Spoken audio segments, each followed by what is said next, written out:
बाक्सानि बारापेटानि नेपाल बस्तियाव मोनसे गिथावना लामानि जाब्रथायाव थाबथानानै थानाय साथाम सुबुंफोरखौ से खावसे घन्टानि उनावसो बोखांनो हादों। मैगं थाइगं लानानै गोख्रै फैनाय गंसे टाटा मेजिक गारिया लामानि फांसे दंफाङाव गोब्राबै सौग्रावो। बे जाथायावनो गारिनि सिङाव खोबसिननानै थानाय साथाम सुबुंफोरखौ माखासे समनि उनावसो दिहुननो हायो। बे जाथायखौ खौरां मोननानै लाबदांगुरि पुलिसा जाथायथिलियाव सौहैनानै जायगानि सुबुंफोरनि हेफाजाबाव खोबसिननानै थानाय सुबुंफोरखौ बोखांनो हायो।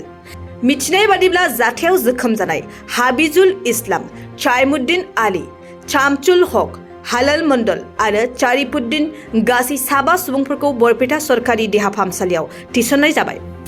जी रातिपुৱা প্ৰায় 4:30 মানত আমাৰ বাৰাপেটা গাঁৱৰ যিজন আমাৰ ভিডিপিৰ আছে, ইয়াৰ নামটো কি আছিল, নাৰদ ধিমিৰে মোক ফোন কৰিলে প্ৰায় 4:30টাত যে ছাৰ গাড়ী এখন এনেকৈ এক্সিডেণ্ট হৈছে, গছ এডালত মাৰিছে, টাটা মেজিক নতুন গাড়ী, সিহঁতে বৰপেটা ৰোডলৈ পৰাগৰ পৰা আহি আছিলে, বিলাহী আছিলে, চব্জি আছিলে, আচলতে চব্জি বিক্ৰেতা সিহঁতে।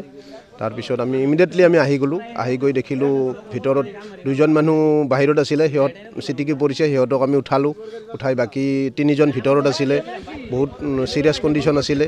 তাৰপিছত আমি সিহঁতক দৰ্জা কাটি আৰু ৰাইজৰ সহযোগত, আমাৰ ভিডিপিৰ সহযোগত, সকলো মানুহৰে সহযোগত সিহঁতে উলিয়াই আমি 108 দি ইতিমধ্যে আমি বৰপেটালৈ শ্বিফ্ট কৰিছোঁ। এটা 2জন সংকটজনক দেখা হৈছে, বাকীকেইজন মোটামুটি ঠিকেই আছে আৰু এতিয়া হয়তো ভালেই হ'ব লাগে। মানুহ আছিলে, ভিতৰত আছিলে 3জন, বাহিৰে 2জন, আৰু প্ৰায় আধা ঘণ্টা 1 ঘণ্টা আবদ্ধ হৈ আছিলে প্ৰায়। তাৰপিছত উলিয়াব পৰা নাছিলোঁ, আমি কাটি কুটি কিবা কৰি উলিয়ালোঁ।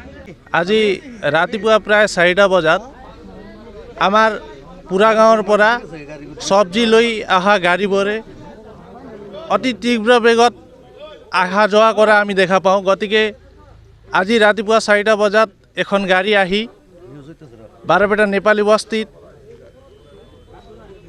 হিমলা গাছ এখনত মানে জোৰকৈ খুন্দা মাৰাত প্ৰচণ্ড এটা শব্দ আহে। সেই শব্দৰ শুনি কিনে আমি ওচৰৰ ৰাইজে ওলাই আহিছোঁ। গতিকে আহি দেখিছোঁ যে মানে ভয়ংকৰ এটা মানে দুৰ্ঘটনা। তাত 5জন মানুহ আছিলে, তাৰে ভিতৰত আপোনাৰ 3জন মানুহৰ অৱস্থা সংকটজনক আৰু 2জন আঘাতপ্ৰাপ্ত। গতিকে আমি প্ৰশাসনক মাতিলোঁ আৰু এম্বুলেঞ্চ মাতি কিনে সিহঁতৰ গাড়ীৰ মালিকবোৰো আহি ইয়াৰ স্থানীয় ৰাইজৰ সহযোগত, প্ৰশাসনৰ সহযোগত আমি সেই লোকসকলক ইয়াৰ পৰা উদ্ধাৰ কৰি কিনে চিকিৎসাৰ বাবে বৰপেটা ৰোড হস্পিটাললৈ প্ৰেৰণ কৰিছোঁ। গতিকে আমি আশা কৰোঁ, প্ৰায় 2 ঘণ্টামান গাড়ীৰ ভিতৰত আবদ্ধ হৈ আছিলে, গতিকে তাৰ পৰা আমি উদ্ধাৰ কৰি কিনে বৰপেটা ৰোডত চিকিৎসালৈ প্ৰেৰণ কৰিছোঁ। 2জন ব্যক্তিৰ অৱস্থা সংকটজনক আৰু 2জন আঘাতপ্ৰাপ্ত আছে।